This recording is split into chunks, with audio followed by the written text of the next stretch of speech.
2절 말씀에 보면 그는 주 앞에서 자라나기를 연한 순 같고 마른 땅에서 나온 뿌리 같아서 고운 모양도 없고 풍채도 없은즉 우리가 보기에 흠모할 만한 아름다운 것이 없도다. 이게 누구에 대한 묘사냐 하면 메시아 예수에 대한 묘사예요. 어찌 예수님을 향하여서 흠모할 만한 아름다운 것이 없도다, 이렇게 말할 수 있을까? 근데 그렇게 말하던 많은 무리들이 있었죠. 그 이전에 800여 년 전에 이사야는 바로 그런 미래의 후손들을 바라보면서 그들이 그렇게 어리석게 메시아의 아름다운 하나님의 아들 예수의 아름다움을 보지 못하게 될 것을 염려하며 오늘 이 말씀으로 경고했습니다.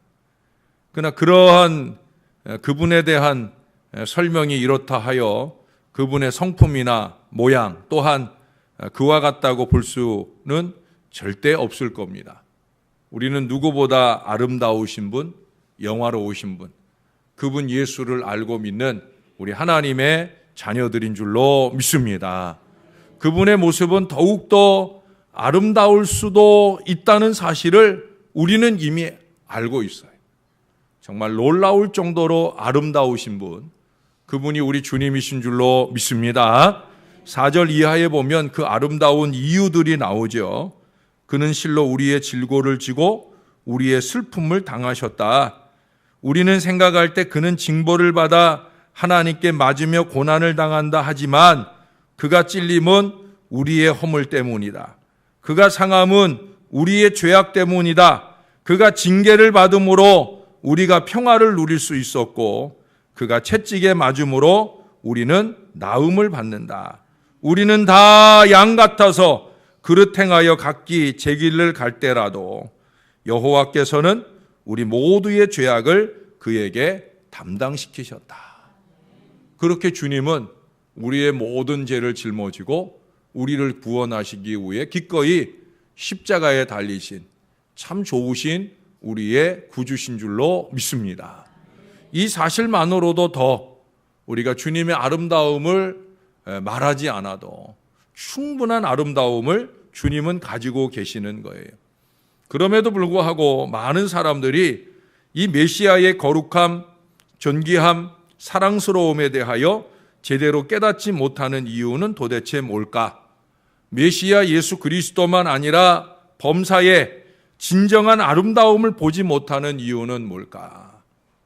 우리의 곁에 있는 사람들 속에서 또는 우리에게 만나게 해주시는 여러 가지 은혜의 사건들 속에서 왜 아름다움을 못 보고 살아갈까? 그렇게 어리석게 살아갈까? 여러 가지 이유들을 꼽을 수 있겠지만 첫 번째 꼽을 수 있는 것은 오늘 말씀에서도 볼 수 있는 것처럼 바로 그들 속에 있는 멸시하려는 마음 자세가 아름다움을 보지 못하도록 만든다라고 하는 거예요. 3절의 시작을 보면 그는 멸시를 받아. 그 중간 뒤에도 보면 그에게서 얼굴을 가리는 것 같이 멸시를 당하였고, 그렇게 예수님을 멸시했다는 거예요. 예수님이 멸시당할 만한 분 아니잖아요.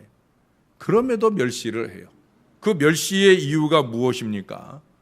여러분, 우리가 마태복음 1장에 예수님께서 회당에서 가르치셨을 때 얘기를 수요일 날에 읽어봤잖아요. 수요일 저녁에 우리 보니까 예수님께서 그 회당에서 가르치실 때 사람들이 다 놀랐어요. 그 이유가 뭐예요? 그 가르치시는 것이 그 당시 가장 존경받는 서기관들, 그들과 같지 않더라는 거예요. 부정적인 의미에서 같지 않은 게 아니라 긍정적인 의미에서 참으로 권위 있는 자와 같이 가르치더라. 우리들 곁에 있는 이 서기관들하고는 다르더라.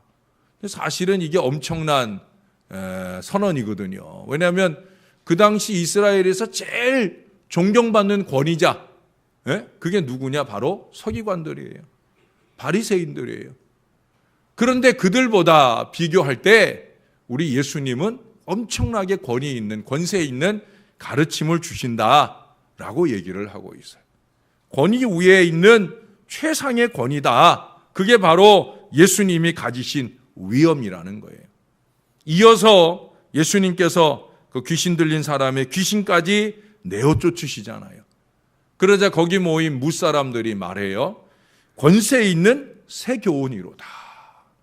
예수님만 아니라 예수님의 입술에서 나오는 말씀도 그렇고 또 예수님께서 선포하여 쫓아내시는 귀신을 쫓아내시는 그 능력을 보니까 야, 이건 권세 있는 새 교훈이다. 그러면서 그들이 다 놀라요. 그런데 십자가를 앞에 두시고 하나님의 뜻을 이루고자 연한 순같이 무기력하게 참고 끌려가신다 해서 오늘 이스라엘 백성들은 그 예수님을 멸시하는 거예요. 예수님께서 힘이 없어서 지금 그렇게 채찍도 맞고 십자가를 지고 십자가에 매달리는 것이 아닌데 예수님에게는 오직 한 가지밖에 없어요. 하나님의 뜻을 이루려는 것. 그것 때문에 참기도 하고 그것 때문에 맞기도 하고 그것 때문에 십자가도 달리는 거예요. 근데 어리석은 인간들은 예수님이 한심해서 예수님께서 힘이 없어서 예수님께서 무력해서 그래서 그렇게 예수님께서 고난받는 것으로 그렇게 예수님을 멸시하고 있다는 거예요. 사랑하는 여러분, 여러분들 중에도 그렇게 생각하시는 분들은 없지요. 우리는 가장 존경받을 만한 주님을 존중하고 있는 줄로 믿습니다. 그 믿음 마음을 놓치지 말아야 돼요. 그것은 주님을 향해서만이 아닙니다. 우리가 존중해야 될 우리의 곁에 있는 이들을 향해서도 같은 마음이어야 되는 거예요. 여러분 16세기경에 찰스 2세라고 하는 사람이 화가 티시언이라고 하는 사람을 무척 존중했어요. 자기는 왕이고 그는 일개 평민입니다. 그러나 화가로서 그를 무척 존중했어요. 어느 날 그 티시언이 그림을 그리고 있는 걸 먼발치서 보고 있다가 이 티시언이 그림을 그리다가 화가가 붓을 놓으셨어요. 얼마나 열정적으로 그림을 그렸는지 몰라도 아니면 잠시 딴 생각을 했는지 몰라도 그림을 그리다가 그 붓을 땅에 떨어뜨렸어요. 이것은 화가로서는 불명예스러운 일인데도 불구하고 그때 멀리서 지켜보고 있던 왕이 한달음에 달려가가지고 그 붓을 들어서 두 손으로 정성껏 그 화가의 손에 들려주더라는 거예요. 자기는 왕이고 그 사람은 일개 평민이지만 그 그림에 있어서만은 그를 존경하고 존중하는 그 마음을 가지고 그는 그렇게 그 화가의 손에 그 붓을 주어서 들려주더라는 거예요. 이게 바로 존경의 마음입니다. 여러분 일반인을 향해서도 이와 같은 존경의 감정을 갖기도 하는데 사람들은 마땅히 존경할 사람이나 우리 그리스도를 멸시하려는 마음의 자세가 있기 때문에 그분에게서 어떤 아름다움도 은혜도 발견하지 못하고 산다는 거예요. 그건 결국 누구의 손해냐? 자기의 손해지. 자기의 손해. 아름다운 것을 아름답게 볼 줄 모르고 은혜를 은혜로 받을 줄 모르는 이 어리석은 만큼 자기의 손해가 어디 있습니까? 그렇게 이스라엘은 그 손해를 맞게 되고 결국 2500여 년 나라 없는 소름 속에 나아가게 되어진다는 사실입니다. 자, 두 번째로 아름다움을 못 보는 이유는 뭐냐? 사람들의 지나친 비판적인 자세가 그분의 아름다움을 보지 못하게 한다는 거예요. 조금 전에도 제가 기도했지만 이스라엘 예루살렘에 있는 많은 백성들이 거침없이 예수님을 향해 십자가에 못 박으소서를 외치죠. 그들은 그 예수님의 말씀, 이적, 이것에 대한 은혜의 기억들을 다 내던져 버린 거예요. 아까도 제가 마가복음 1장 얘기를 했잖아요. 이야, 서기관들보다 대단한 권위의 가르침이다. 이야, 권세 있는 세교훈이다. 그것이 예수님의 말씀이나 그분을 통해 펼쳐지는 이적에 대한 이스라엘 백성들의 반응이었어요. 그들의 마음속에 은혜가 용솟음치고 그 용솟음친 그 은혜를 그들의 입술로 고백을 합니다. 그런데 문제는 뭐예요? 그 은혜의 기억들이 예수님이 예루살렘에 입성할 때 호산나 다윗의 자손이요 그러면서 환호작약하던 그들이 불과 4일이에요. 4일. 4일, 5일 사이에 그들은 예수님께 등을 돌리고 십자가에 못 박아 죽이라고 하는 비판하고 비난하는 그 모든 총체적 모습들을 보여주고 있더라는 거예요. 그게 바로 인간들의 무지한 모습이 아닐까.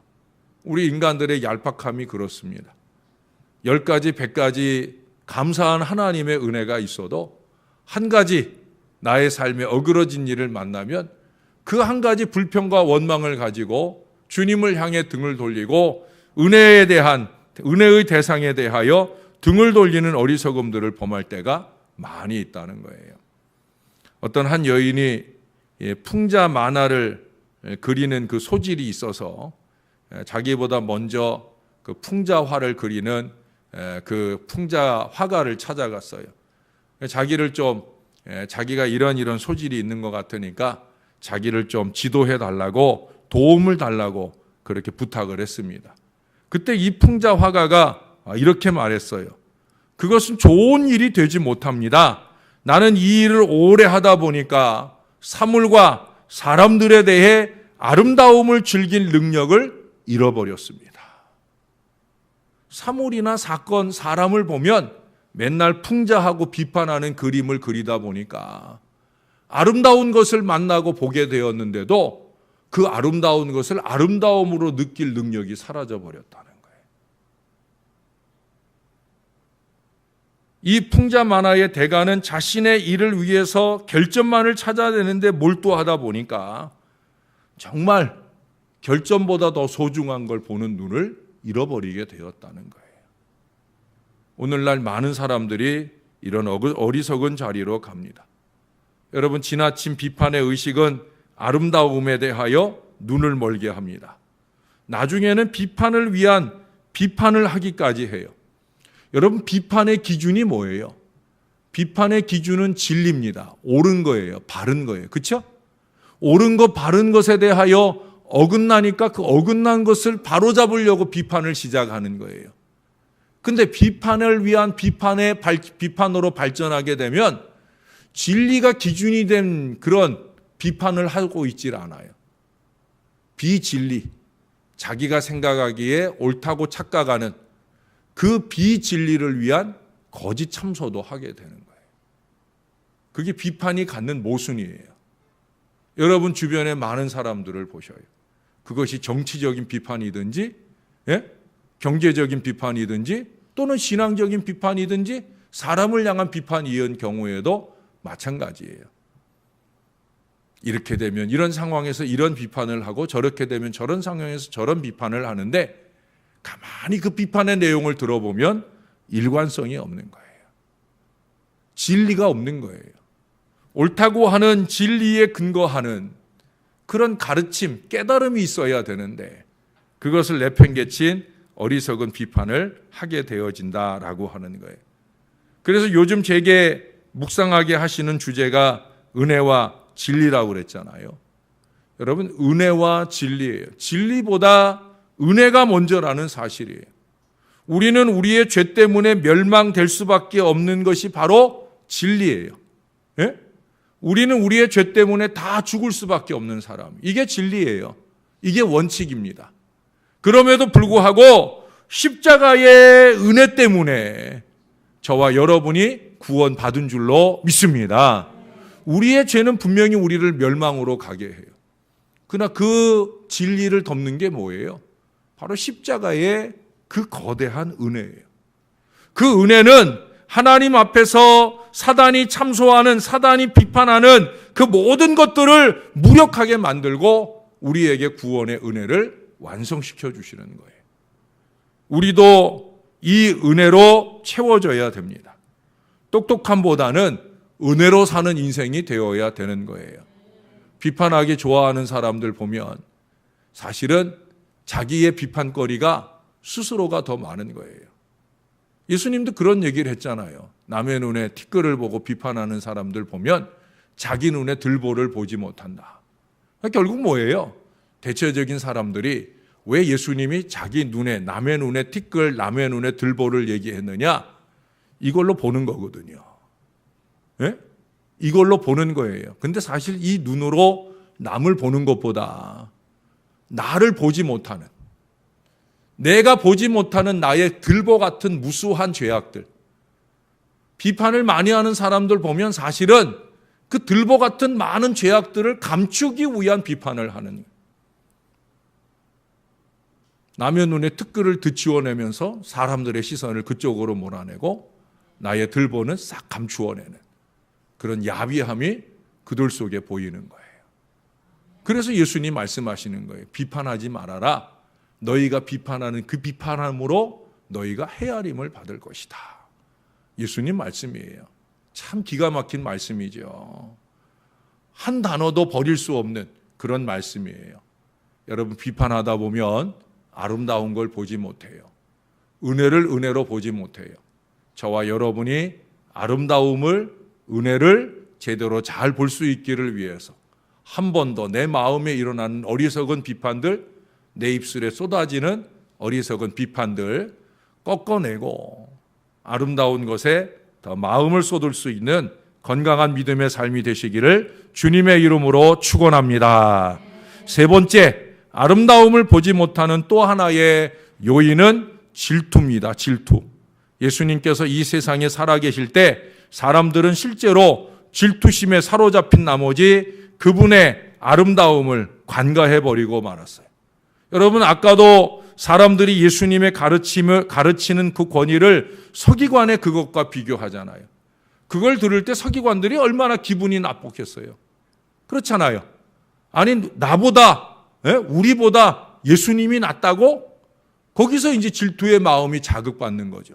근데 심지어 거기서 더 나아가서 예수님께서 바리새인과 서기관들에게 그러잖아요. 화 있을진저 외식하는 서기관들과 바리새인들이요. 예수님이 대놓고 화가 있겠다고. 예수님께서 정신이 나가셔서, 예수님이 미쳐버려서, 예수님이 교만이 하늘 끝까지 높으셔서 그런 것은 아니잖아요. 그들을 바로 가르치고 그들을 책망하여 바른 길을 가게 하고자 예수님께서는 담대하게 그들에게 화 있을진저를 선포하시며 신랄하게 그들을 가르치신 거예요. 틀린 말씀을 하심이 아닌데도 불구하고 그것은 질투의 이유가 될 수밖에 없었다는 거예요. 자존심이나 자격지심의 반대쪽 칼날이 바로 이 질투입니다. 어찌 보면은 자존심이나 자격지심은 칼등에 불과해요. 예? 그래서 그 자격지심과 자존심이 칼등을 가지고 있는 사람은 반대편에 질투의 칼날을 가지고 있는 거예요.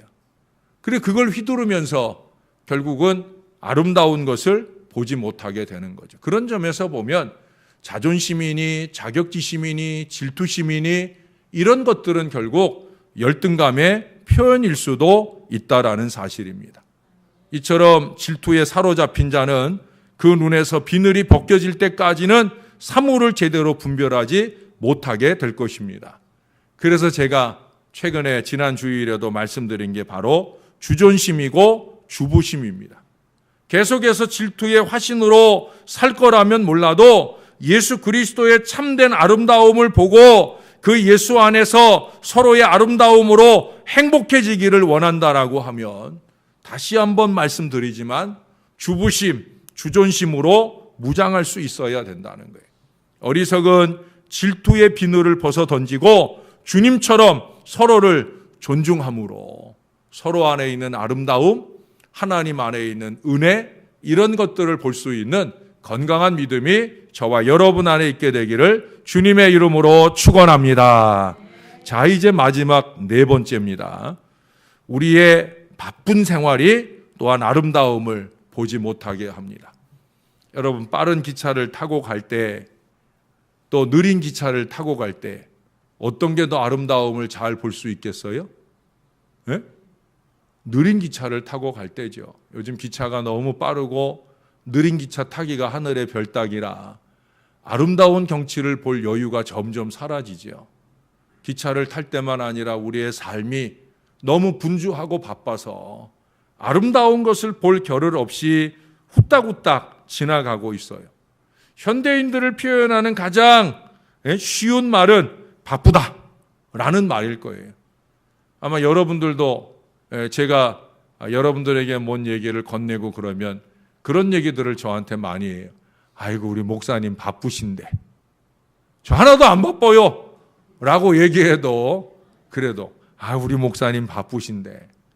제가 이번 주 주보에 보니까 제가 다음 주에도 4번이나 주일날부터 해서 4번이나 또 나갈 일정들이 있더라고요. 아마 그런 것들이 있다 보니까 교인들이 아이고 우리 목사님 바쁘셔서. 여러분 안 바빠요. 여러분들이 원할 때 여러분들이 원하는 그 자리에 제가 있기 위해서 바쁘지 않아요. 물론 그런 때 이제 여러분들과 스케줄이 잘 안 맞아서 여러분들이 우리 목사님은 바쁘다 이런 생각을 하실런지도 모르지만 제가 바쁘다 보면 여러분들의 아름다움을 보지 못하기 때문에 안 바쁘려고 노력을 합니다. 요즘 이 시대가 그렇게 바빠요. 바쁨 증후군이라는 말도 여러분 들어보셨나 몰라요. 바쁨 증후군이라는 건 뭐냐면 실제로 바쁘지 않은데 바쁘다고 생각하면서 사는 사람들이 이 바쁨 증후군에 빠진 사람들이 이 가운데도 모르긴 몰라도 꽤 많을 거예요. 실제로 보면 별로 할 일이 없어. 별로 바쁘진 않아. 근데 뭔 그렇게 젠걸음으로 다니고 뭔 그렇게 바쁘게 생활을 하고 다니는지 모르겠더라 하는 거예요. 결국은 자기 자신도 자기가 왜 바쁘다고도 말하는지 모르는 그런 어리석음 가운데 가게 되는 거예요. 그러다 보니 영원한 천국은 고사하고 현재 자기 주변에 허락하신 그 다양한 아름다움을 놓치고 살아가게 되기까지 합니다. 프랑스의 유명한 철학 교수인 피에르 쌍소라고 하는 분의 책 가운데 느리게 산다는 것의 의미라는 책이 있어요. 아주 얇고 읽기 쉬운 그런 내용의 책입니다. 그래도 어떻든 철학자가 쓴 책이니까 어렵다면 어려운 내용들도 그 안에 적혀 있죠. 근데 그 가운데 도대체 느리게 산다는 것의 의미는 뭐냐? 그 의미를 말하고 있어요. 느리게 산다는 것은 게으름을 뜻하는 것이 아니다. 삶의 매 순간을 제대로 느끼기 위한 적극적인 선택이다라고 말하고 있어요. 사소한 듯 보여지는 자연이나 사람, 사건들을 잘 관조하면 얼마든지 아름다운 삶의 가치를 찾을 수 있다는 교훈을 그 안에서 우리들에게 들려주고 있습니다. 여러분 신앙은 더욱더 그렇잖아요. 왜 그래요? 하나님을 알 만한 것이 세상 모든 만물에 깃들여 있기 때문에 더군다나 그 여유 시간에 우리가 말씀을 펼칠 수 있다고 하면 이 말씀 안에 얼마나 아름다운 기록들이 우리에게 희망을 던져주고 있습니까? 삶은 비록 피곤하고 퍽퍽하고 힘들지라도 사람이나 상황은 우리를 외면할지라도 우리는 이 하나님의 말씀 안에서 희망적인 아름다움을 늘 볼 수 있게 되는 줄로 믿습니다. 저는 설교를 준비할 때마다 또 설교를 준비하지 않고 내가 이 말씀을 펼쳐 묵상할 때마다 또 누군가에게 말씀이 필요해서 도대체 이 사람을 위해 기도할 때 내가 이 사람에게 필요한 어떤 말씀을 줄 수 있을까라는 응답을 하나님께 받을 때마다 이 엄청난 보고 속에 있는 아름다움을 느끼게 됩니다. 그 아름다움은요, 제가 바빠서 얻어지는 게 아니에요. 아무리 바빠도 여러분들을 위해 기도의 무릎을 꿇을 수 있는 여유를 가질 때, 성경을 펼쳐 열 수 있을 때, 그럴 때 그 여유 속에서 이 말씀 속에 있는 아름다운 보물이 저의 것이 되고 또 저를 통해서 그 말씀이 필요한 누군가의 것이 되어지는 줄로 믿습니다. 그러므로 우리가 좀 더 차분하고 침착하게 그리고 조용하게 우리 주님을 말씀 가운데 볼 수 있다고 하면 우리는 그분에게 있는 아름다움을 발견하게 될 것입니다. 또한 그분을 통해 사람과 세상을 보며 우리는 더 아름답고 행복한 삶을 발견할 수 있을 것입니다. 아니, 발견해야 되는 거예요. 예수 믿는 사람들이 맨날 더럽게 보고 더러운 것만을 보고 그것을 입에 담는 사람이 되지 마시고 예수 믿는 사람은 아름다운 주님의 자녀답게 아름답게 보고 아름다운 것을 보고 아름답게 말할 수 있는 건강한 믿음의 삶을 살아야 될 줄로 믿습니다.